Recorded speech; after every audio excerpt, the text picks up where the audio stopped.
नमस्कार छात्रों, आप सभी का स्वागत और अभिनंदन। आज के बौद्धिक सत्र में हम अध्ययन करेंगे लिनन तंतु के बारे में। इससे पहले वाले बौद्धिक सत्र में हमने अध्ययन किया था सूती तंतु के बारे में। सूती तंतु और लिनन तंतु दोनों ही वानस्पतिक तंतुओं के अंतर्गत आते हैं। इसको हम सेलुलोजिक फाइबर्स भी कह सकते हैं। लिनन पौधे के तने वाले हिस्से से प्राप्त किया जाता है।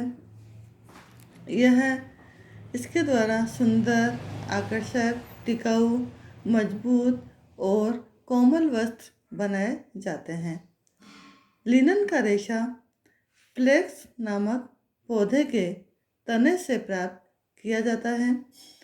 लिनन के वस्त्र सूती वस्त्रों से भी अधिक टिकाऊ और मजबूत होते हैं।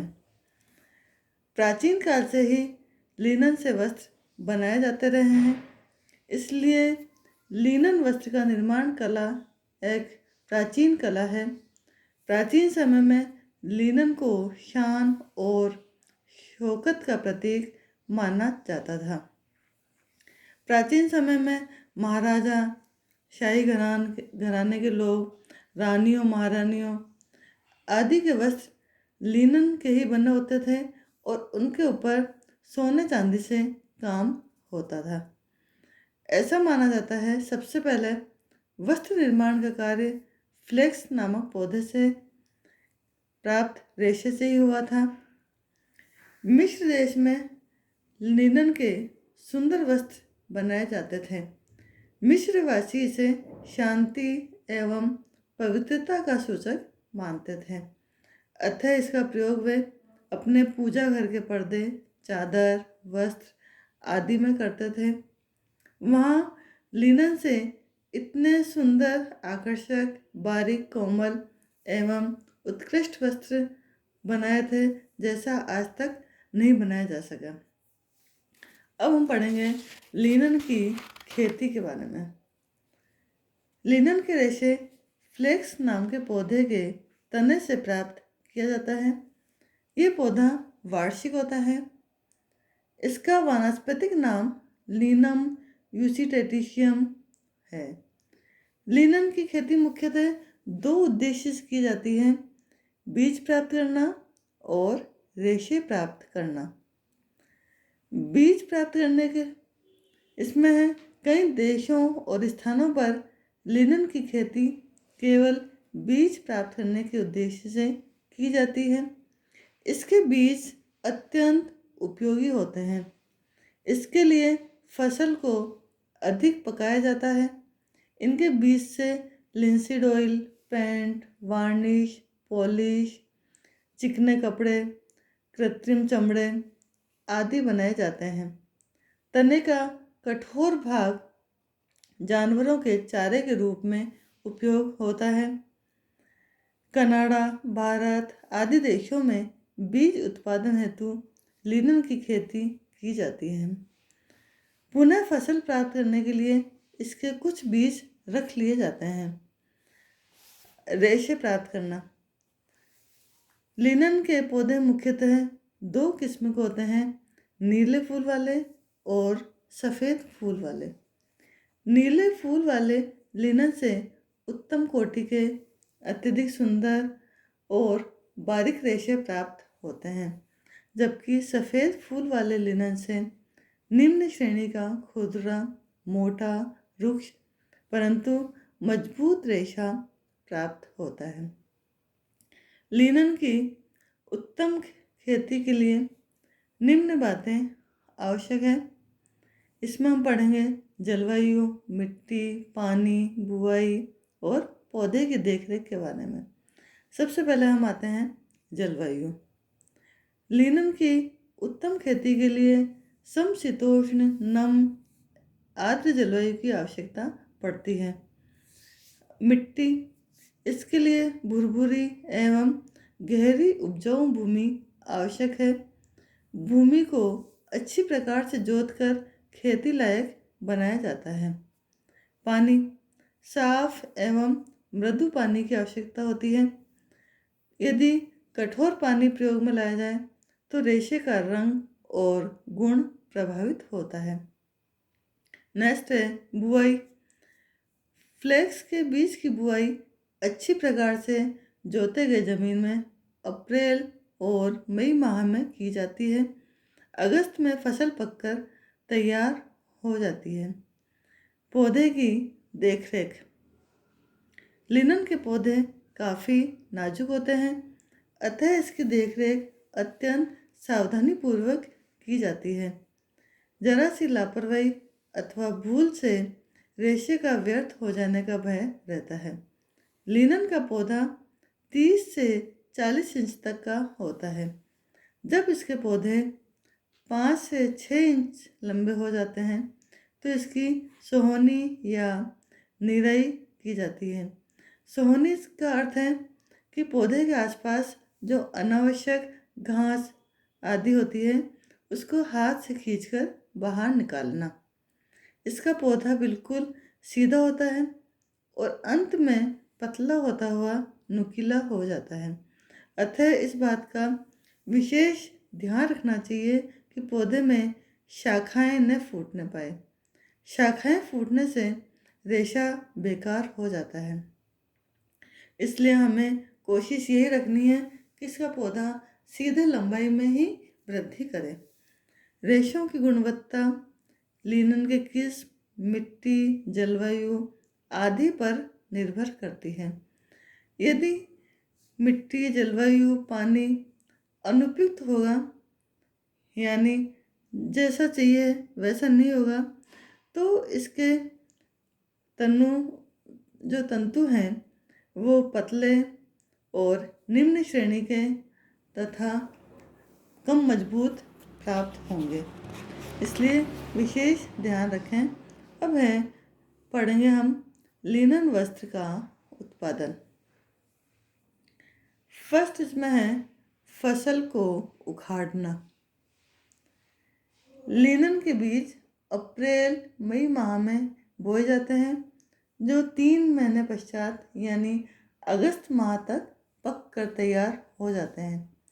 पौधे का रंग भूरा पड़ जाने पर इसे पका हुआ समझा जाता है।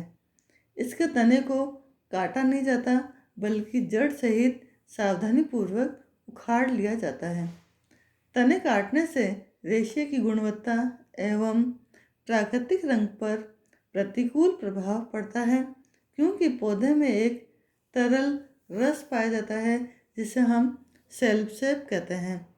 ये सेल्फसेप सूख जाता है, साथ ही रेशे की लंबाई भी छोटी हो जाती है। इसके बाद इनके बंडल बनाए जाते हैं। नेक्स्ट स्टेप है फिर सुखाना एवं सफाई करना। फ्लेक्स के बंधे हुए बंडलों को धूप में सूखने हेतु छोड़ दिया जाता है। सूख जाने के पश्चात पत्तियां व बीज अलग कर लिए जाते हैं। यह कार्य अत्यंत सावधानीपूर्वक किया जाता है ताकि रेशे टूट न जाए। आजकल सफाई का यह कार्य मशीन से भी किया जाने लगा है। सफाई के पश्चात पौधों को पुनः पहले की तरह बंडलों में बांध दिया जाता है। नेक्स्ट स्टेप है गलाना।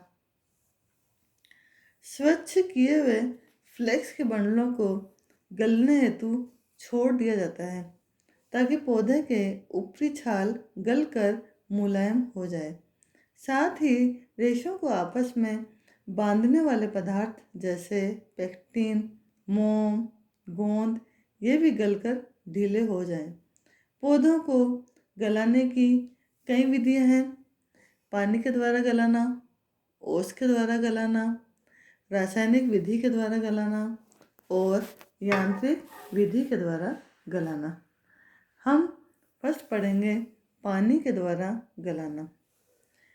इस विधि से गलाने के लिए पौधों को बंडल में बांधकर 2 सप्ताह तक पानी में डुबोकर रखा जाता है।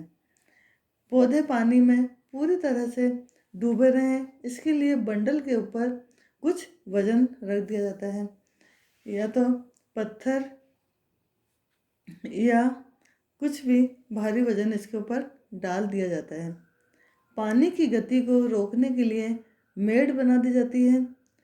पानी में डूबे रहने से खमीरीकरण की प्रक्रिया होती है। इस खमीरीकरण की प्रक्रिया से बैक्टीरिया उत्पन्न होते हैं। ये बैक्टीरिया पौधे के पेक्टिन को खा जाते हैं, जिससे रेशे एक दूसरे से पृथक हो जाते हैं। खमीरीकरण की प्रक्रिया अच्छी प्रकार से हो, इसके लिए बंडलों को धीरे धीरे बहता पानी अथवा रुके हुए पानी जैसे जलाशय, तालाब आदि में डालना चाहिए। तीव्र प्रवाह वाले पानी में बैक्टीरिया ठीक प्रकार से कार्य नहीं कर पाते और शीघ्रता से नष्ट हो जाते हैं। फलतः उत्तम श्रेणी के रेशे की प्राप्ति नहीं हो पाती।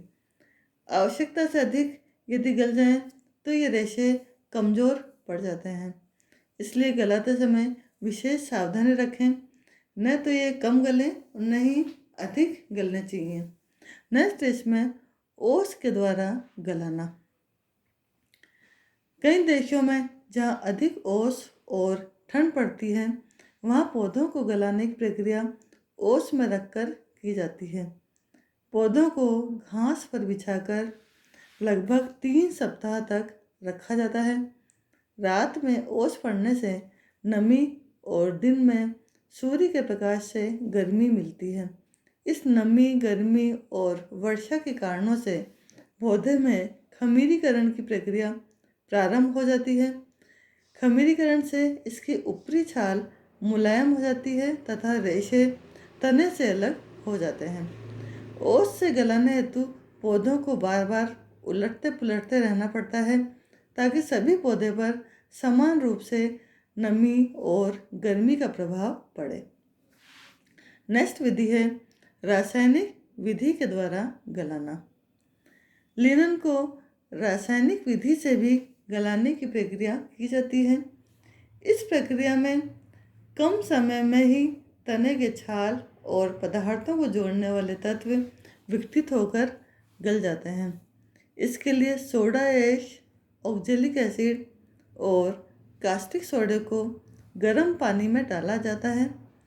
इसी गर्म पानी में पौधे को डालकर छोड़ दिया जाता है। पानी गर्म होने से खमीरीकरण की प्रक्रिया शीघ्रता से प्रारंभ हो जाती है, परंतु इस विधि से तने को गलाने में अत्यधिक सावधानी, सूझबूझ एवं देखरेख की आवश्यकता होती है। कम गलने की दशा में रेशे को पृथक करना कठिन हो जाता है और रेशे पृथक करते समय जरा सा दबाव या झटके से ये टूट जाते हैं। अत्यधिक गलने की दशा में रेशे कमज़ोर और निर्बल पड़ जाते हैं। साथ ही रेशे का रंग और गुणवत्ता पर भी प्रतिकूल प्रभाव पड़ता है। नेक्स्ट और लास्ट मेथड है यांत्रिक विधि के द्वारा गलाना। आजकल यांत्रिक विधि से भी लिनन के तने को गलाया जाता है। इस विधि में लकड़ी के बने पात्र का प्रयोग किया जाता है। पानी को 75 से 90 डिग्री सेंटीग्रेड तक गर्म करके लकड़ी के पात्र में डाला जाता है और इसी पात्र में पौधों को गलने हेतु छोड़ दिया जाता है। अत्यधिक ताप के कारण पौधे के छाल शीघ्रता से विकसित होने लगते हैं। तत्पश्चात इस विकसित छाल को बेलनों के बीच में से होकर गुजारा जाता है। इसके बाद इन्हें साफ पानी से धोया जाता है, जिससे पेक्टिन, गोंद और अन्य अशुद्धियाँ दूर हो जाती है। इस प्रक्रिया को पावनेल क्रिया भी कहते हैं। ये वह गलाने का मेथड, यानी चारों ही विधियों में मुख्य उद्देश्य है खमीरीकरण करना, ताकि जो तने का बाहरी हिस्सा है, जो कठोर हिस्सा है, नरम हो जाए और हम तंतुओं को अलग कर सकें। अब इसकी अगली प्रक्रिया हम नेक्स्ट बौद्धिक सत्र में पढ़ेंगे। धन्यवाद।